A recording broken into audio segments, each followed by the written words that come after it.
like a boss. All right, ladies, so let's talk about the signs that this dude's falling in love, but is hiding it. Oh, you think he's slick, right?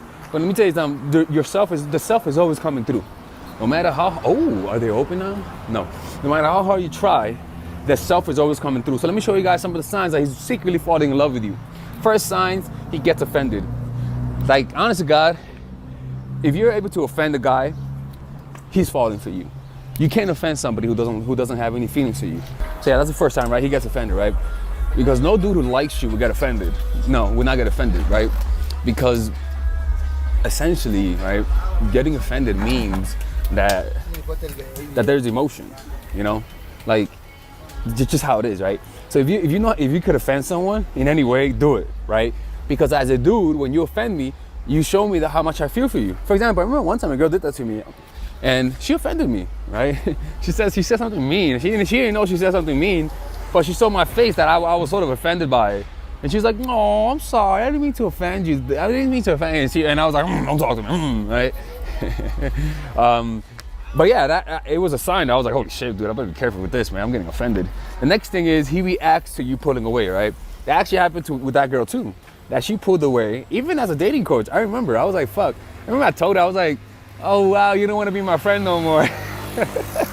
But mind you, at that time, I was really depressed. I was going through shit right there. It was a bad time. She just caught me at the wrong time, and how can I say this? And I reacted to her pulling away because I missed her, right? And yeah, but guess what?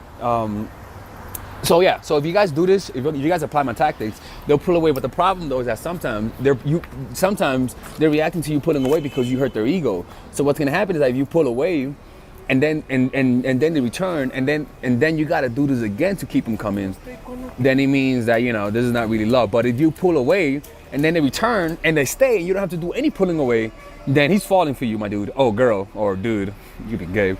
Or the next thing is you can't stay away. He can't stay mad at you, right? That's another one. They can't stay mad at you. Another thing is they get mad. They get offended if you missed their birthday or anything special, right? So they'll get offended if you didn't go to their show or something. You'll be like, "Why are you mad at me? Why are you mad I didn't do that? It's just a show." Like I remember one time a girl that I really liked, she didn't go to any of my seminars, right? I'm like, "Fucking bitch, man." I'm like, "Bitch, I'm famous, right?" I'm not. I mean, really compared to fucking the big people, I'm pretty in the lower echelons. But still, though, she never went to my goddamn seminar, that bitch, right? But still, that it offended me, right? And it's sort of, how can I say this? So so for example, if you see a dude and you don't go to his birthday party or whatever, he's not gonna break up with you, but he's gonna be offended. And he's gonna want you to make it up, right? So that could be a good way to do it. Just act like you missed his birthday or something, and notice how he reacts. Or maybe he won't even react. Maybe he'll post a status on Instagram, say, "Hey, I hate when people forget my birthday and shit." The next thing is cares for your safety, right? And that's a big one, right? He cares for your safety, right? And cares for your well-being, and that's something I don't know if you're able to notice it. I don't know if you can sense it, right? But all I know is that when you love a woman, you care for her safety. You're able to fight for her, right? But I'll be honest with you, some guys are bitches. Some guys are fucking bitches. So they won't, like, if you just got hit like Kevin Hart said, then you just got hit, right? Like, Kevin Hart's so fucking hilarious, right? So yeah, man. What are some other things that I'm falling in love with a woman? Obviously thinking of her, but that's not something you could tell. A way is that he starts responding quicker to your text messages, right? Because naturally when a guy's losing interest, what happens? He responds longer. When a guy is falling in love with you, he'll respond quicker and start texting more. Look, people, the signs are pretty obvious. If you don't see this, do not perform mental gymnastics and do backflips. They don't like you. Stop looking more into it, all right? Anyways, this is Alex from Mindful Attraction.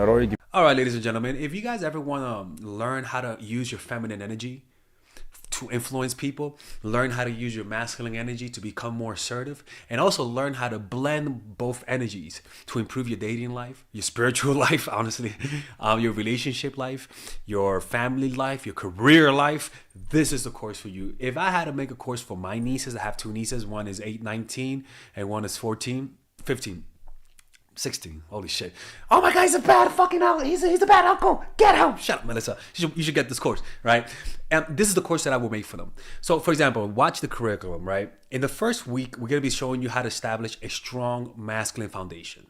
without letting it hurt your feminine energy. This masculine foundation is a source of who you are, right? It's your bodyguard. Without this, whatever feminine energy you create will be destroyed by the outside, because your masculine is your shield. So we'll talk about goal setting. We'll talk about how to develop a serious attitude. We're gonna be talking about how to use more logic, how to use more goal-oriented behavior. It's more how to be a man. Now the next one is how to embrace the feminine energy, right? This one would teach you about how to minimize excessive masculine traits, developing self-awareness, healing abundant feminine energy, regulating your emotion, mastering voice qualities and facial expressions, surrendering control, and allowing pain to be felt. This is honestly, this will supercharge, like Kaioken, your masculine energy. After that, we have femininity in the workplace, and how to be feminine in the workplace without letting people take advantage of you, and the nuances of how women of power should behave versus women who are subordinates in the workplace, and even the dress code. This is based on psychology, people. It's kind of insane. I'm actually excited about this one. The next week, we talk about navigating the labyrinth of male and female friendship, and this a lot of women find confusing, so we talk about that. And how to identify envious friends, how to identify the good friends, how to keep male friends, and how to keep female friends. Week 5, we talk about how to release the burden of the past and stop and destroy mental projections. This is actually really powerful. And then week 6, we talk about how to increase your observational power so that you can read people better. And we have a bunch of bonuses. The course starts at $99, and you guys can pre-order the course today at $69 before it goes out. If you're watching this, most likely I'm in the meditation retreat, so most likely I will be praying for all of you guys.